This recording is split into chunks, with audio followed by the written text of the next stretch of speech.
And excuse me that we're not out to the questions at this point.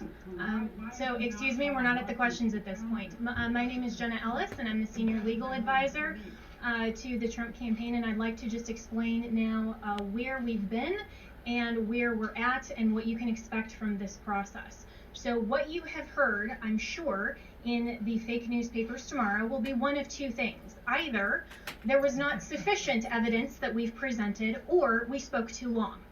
Okay, so what you've heard now is basically an opening statement. This is what you can expect to see when we get to court to actually have a full trial on the merits, to actually show this evidence in court and prove our case. This is not a Law and Order episode where everything is neatly wrapped up in 60 minutes. For those of you who are here in this room or have maybe tuned out in other networks, clearly you've never been court reporters.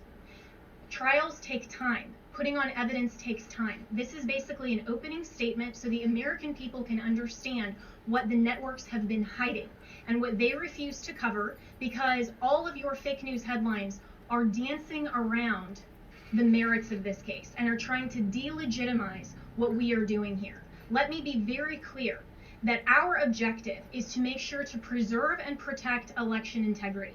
President Trump has been saying from day one that this is about maintaining free and fair elections in this country. It is not about overturning an outcome. It is about making sure that election integrity is preserved, and every American should want that. If every American is not on board with that, you have to ask yourself why. And if your fake news network is not covering this or allowing you to cover it fairly and accurately, you should ask yourself why. This is absolutely a legitimate legal basis. We have been asked to provide an entire case that generally would take years in civil litigation. I've been a prosecutor. I have tried cases with far simpler facts. One thing happened in a matter of minutes, and it still takes days. And we go through a jury process. This is the court of public opinion right now. We are not trying our case in the court of public opinion, because if we were, we would get unbiased jurors. I would strike 99% of you from the jury, and I would be allowed to because of the fake news coverage you provide. You are not unbiased jurors. And until you step out of your role as a journalist and actually go into a courtroom and you are a judge on a bench that has sworn an oath to be unbiased in our separation of powers, then your opinion does not matter. The facts matter, the truth matters, and if you are fair reporters, you will cover that fairly and appropriately, and you will allow coverage of our media team here and our legal team. That is absolutely shocking that all you cover are around the margins, and I've seen all of you taking pictures right now, and I can anticipate what your headlines are going to be.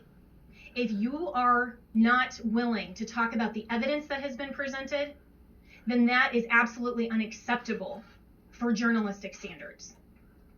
This is an opening statement. This is something where we have told you what the evidence will show, and we have given you a brief description. That happens in a courtroom all the time, where that's not the fact-finding process. That is just an overview. That is what we have given you today, because the American people deserve to know what we have uncovered in the last couple of weeks. Remember, this is such a short time frame, and this is an elite strike force team that is working on behalf of the president and the campaign to make sure that our Constitution is protected. We are a nation of rules, not a nation of rulers. There is not someone that just gets to pick who the next president is outside the will of the American people. And that is our task, because when we talk about voter fraud, it's actually election official fraud.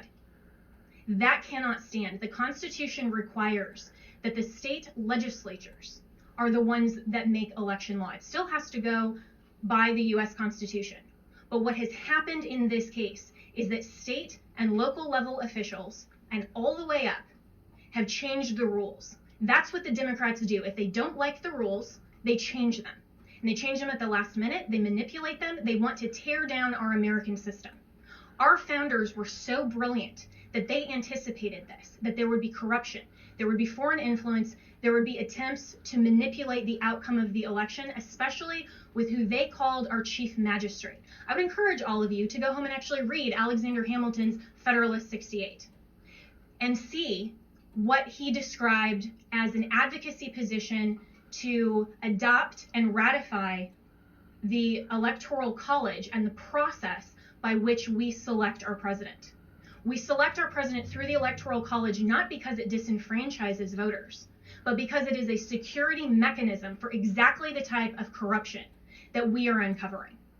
And every American should be grateful and thankful that our founders had the foresight to put in those protections and provisions to make sure that your legitimate legal vote is not disenfranchised. That is what we are advocating for. We want to make sure to protect election integrity, and your president, President Trump, we are so proud that he is in this fight because he understands that when he swore his oath of office, he swore an oath to uphold and defend the United States Constitution. That is what he is doing. And that is what we are doing. We are confident that through this multiple pathway to victory, we will get to the actual outcome that the evidence shows.